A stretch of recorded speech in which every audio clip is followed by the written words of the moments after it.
Hey, Joel Attender here, and in this video I'm going to show you how to secure a laminate or a vinyl plank floor in the very beginning of the installation so that you have a nice solid foundation to build off of a floor that's not going to move throughout that entire installation, which in turn is going to make it a lot easier for you to install your planks.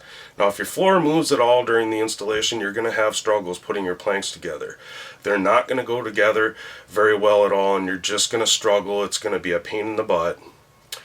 And you're going to get frustrated quick, and it's going to make it seem like it's not as easy as you were hoping it was going to be to do this installation. So be sure to watch the entire video here on how to properly secure your floor. Now, if you have not seen my where to start video, that's going to go through the process of the layout.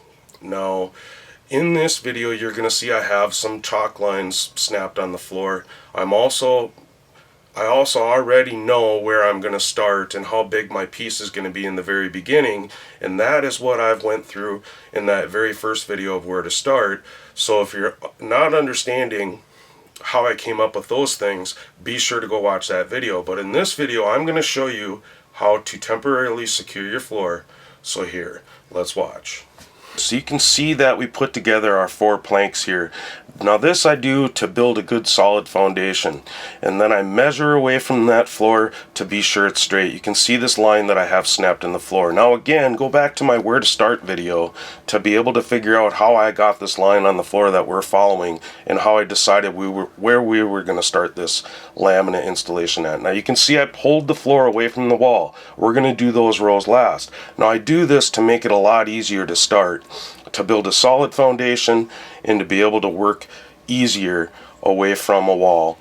You can also notice that I did this in a kitchen here. I just want to give you another example. Now I pulled this floor and started away from the cabinet, so I didn't have to cut in all of that, which makes it a lot more difficult to start in the beginning, to be able to keep your floor straight and to be able to build a good solid foundation to install off of, which makes your installation a lot easier. So you can see how I use some of these starting boards that I'm going to show you that we're going to put down here in a minute, and then I was able to just continue on with the installation.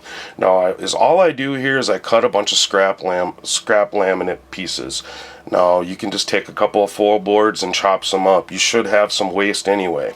And so what I do is I lay these pieces out. I'm going to do 2 on the ends, and then on each seam we are going to put one of these scraps. Now once we get these laid out, now what we're going to do is we're going to screw these into the floor. Now this is a wood subfloor, and I will show you in a minute how to do this on a concrete subfloor. But basically you just want to make sure that you keep this floor straight the entire time while you're fastening these temporary boards down that are going to hold your floor tight and straight throughout the entire process. So I have my son measuring the floor as I'm screwing these in. He's not in the picture here or in the video, but he is alongside of me, making sure that I stayed at that 99 inches. Now your number will be different, but I want to make sure that I keep this floor where it's supposed to be the entire way. And now you can see once I'm done how I did one piece on the ends and on each seam, and now I'll go through and make sure that I did keep it straight one more time just in case I need to adjust it.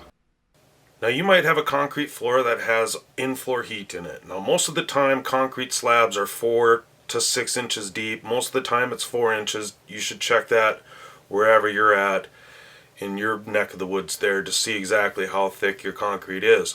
But if you have an in-floor heat, those tubes are placed at the bottom of that slab. And so if you're just going to drill into your concrete about 1 inch, it's really not going to affect your in-floor heat. So don't worry about it. Just be sure to use a guide on that drill, or tape your drill bit so that you don't go too far past where you actually want to set this screw. But here, let's watch. But this is a cement board screw. It's just 1 1/4 inches. I got a square bit on it. This is a 3/16 masonry bit. And so all I'm going to do is drill in.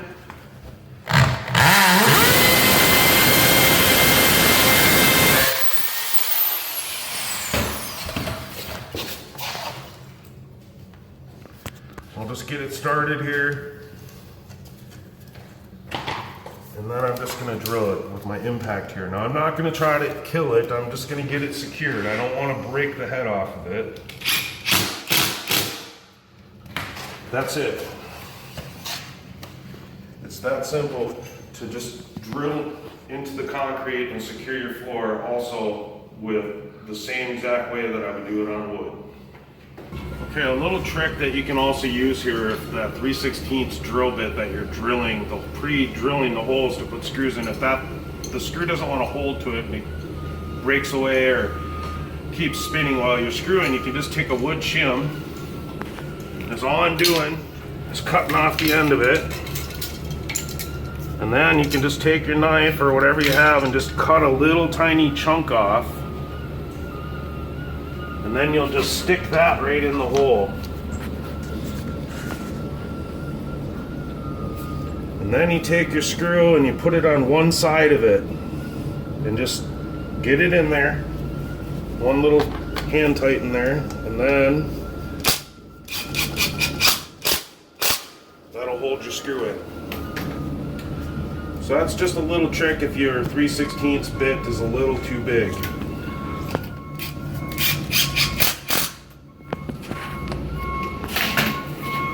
Okay, so now you know how to secure the floor, whether it be on a wood subfloor or on a concrete slab. Now again, I want to guide you back to my where to start video. That's going to help you through the layout process.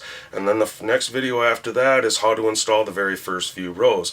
Now, in that video, part of what you just seen now is going to be in that video. So we're going to walk you through step by step with all my videos. Now go to Laminate University. There's a link below that'll bring you there. You can become a member of Laminate University, and I'm going to walk you through your entire installation step by step. I'm going to guide you through all of the things that you're going to run into during the installation. I have a ton of videos in there that talk about all different situations that are going to help you through your entire installation. Also, you're going to get some more one-on-one access to me where I'll be able to help you and answer any questions that you have on whether it's where to start, how to finish, whatever in between. So be sure to check out Laminate University. Hey, I'm Joe Latender. Thanks for watching.